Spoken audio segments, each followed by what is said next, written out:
unprecedented, aren't they? That I think really you all have to sort of take just a little step back and not get too upset if people don't deliver the level of work they would deliver in the office. I think there's got to be a little bit of relaxation all the way around, because there are, and we know of examples of people that are working from home in a bedroom on the corner of a bed almost, and 3 young children around. So that's hard. I mean, that's really hard. And they don't want to be furloughed. They want to continue working because obviously they want to continue earning. So I think it's about respect. I think it's now not the hours that you work anymore. I don't think it's about being there 9 to 5. I think it's, what do you have to do that day or that week? And then you do that, but whenever it suits you around your lifestyle at home. I think that's the way we're sort of moving. And I think that we're probably after this, the workplace won't be quite the same again. No, I agree. And in fact, I've been trying to operate for many years on a kind of quality over quantity kind of basis when it comes to work. And hopefully I managed to achieve that. But it's true. It's about fitting things around your other obligations that you've got to do. And as in the situation you've been describing, it's got to be about two-way understanding. Managers have got to understand the various balls that everybody else is juggling, and those people juggling the balls have got to understand that the managers have got a business to run. And so if there's two-way understanding, then it becomes easier, doesn't it? Yeah, I think communication in this situation is absolutely key for both parties, really keeping in touch with not only managers, but colleagues, having team meetings, having coffee chats, because everybody's in it together and you can very, very quickly feel isolated. I know one of my colleagues has had 2 or 3 calls about people that are feeling really quite lonely, quite left out of things, and so I think it should be cognizant of all of us. If we haven't heard from somebody for a few days, are they okay? Just give them a call, have a chat. How's it going? The pressures will come, and I suspect the pressures of caring, having children at home, trying to work without actually the things that you're used to being around you. It's amazing in an office you've got all your stuff around you and it's not quite the same. So I think it will I think going forward it will settle down, but I think we're starting to see already, just from the calls and emails we're getting, concerns about I can't do this, I'm not happy, I can't get anything done. So again, we just, as all of us, just need to be more cognizant of other people and the way they're feeling and thinking. Yeah, absolutely. And in fact, we may well look at doing another episode about working from home and the challenges that brings, and trying to juggle all of the different things that we're all trying to look after. Now, obviously, in most situations, this two-way communication will solve problems. But if there are any employers out there who, despite having an understanding for what their employees are dealing with, still do have any issues over performance, what can they do to try and tackle that? Yeah, we've had a few people coming forward and saying that they've got members of staff that have been underperforming for some time, and now they're working from home. The situation's got worse. And what we're really saying to that is continue with the performance management systems that you've got in place. Don't overreact. People are in very different situations. They probably find it even harder working from home, but contact and helping people go through this. So you've got somebody who's underperforming. It's important to stay in touch with them. It's important to just touch base with them every day, not checking up. How are they doing? Do they need any help? Do they need support? Can another colleague be brought in to coach them or to help them, assist them? Is it a training thing? And then just go along. And it might get to the point where we're seeing a bit of a tendency where people can't seem to organise their day very well at home. It's actually, what do they do first? So I think in some cases managers can help performance when they can help somebody prioritise what they've got to do and go a little bit more into task as opposed to the bigger input. Because just helping somebody to say, actually, do you reckon you could get these 2 or 3 things done by close of play today or by first thing tomorrow morning? I think it gives people direction and a target, and I think then they'll achieve it. But with performance issues, we don't think it's a time to be draconian. I think it's just helping people through this situation going till we get out the other side, whenever that may be. Yes, absolutely. We actually, surprisingly, maybe haven't yet touched on the issue of what happens if an employee is actually unwell with suspected or confirmed coronavirus. So, as an example, I know you sent me earlier on that if an employee feels unwell, coughing, temperature, hasn't been confirmed as having coronavirus, but they suspect that they do, how does that work in terms of ordinary sick pay and that kind of scheme of things? So if you have somebody who, again, this has come up a few times, if you have somebody that's suddenly starting to feel unwell, they don't know if they've got the virus or not. But I think for this, just what you do is ask them to basically they'll go on to statutory sick pay. Or company sick pay, whichever one you've got, for the first 7 days to see if it gets any worse. Hopefully by then they're either, whatever it is, they're either getting over it, if it's just a little bug, or if it's worse, they just carry on company sick pay. We've been asked several times, can we furlough our staff who are ill? And the answer is no. It's either statutory sick pay or company sick pay because they're genuinely ill.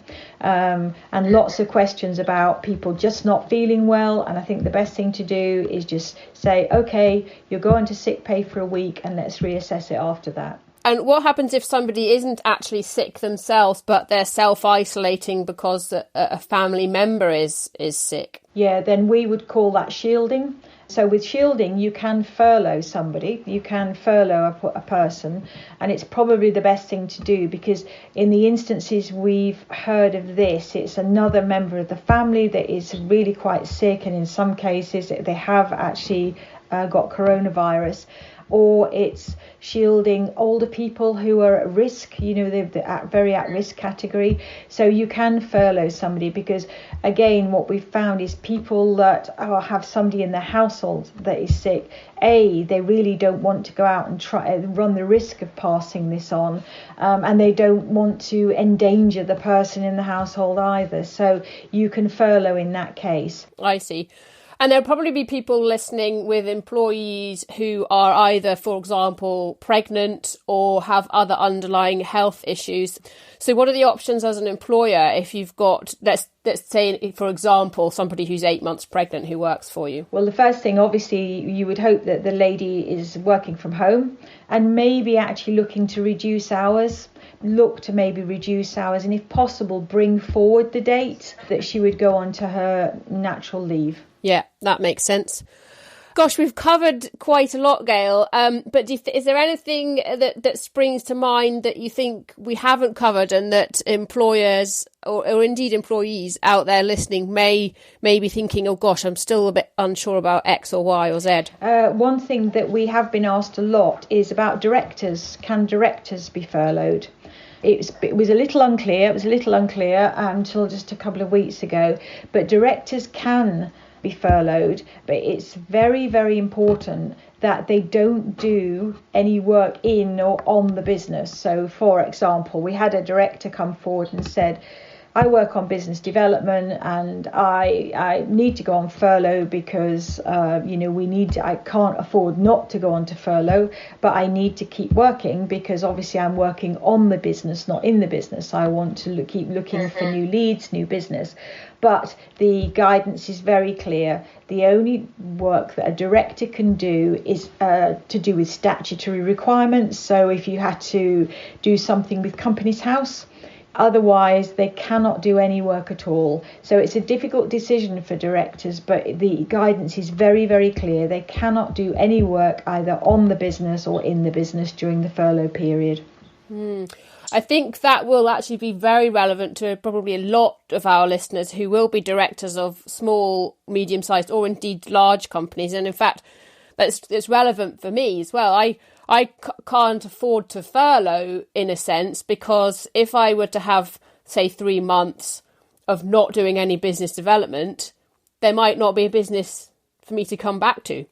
so I can't furlough because I need to keep going to keep the business moving as much as possible. And so that, I think, there'll be many people in a similar situation to me that for whom that question and answer is very, very relevant indeed. I think it's really important, and it's going to cause quite a dilemma, I think, for a lot of people. Something else we've been asked quite a bit is, hypothetically, you've got a team of 6 people, there's only enough work for 2 or 3, so what do? You can furlough some and not others.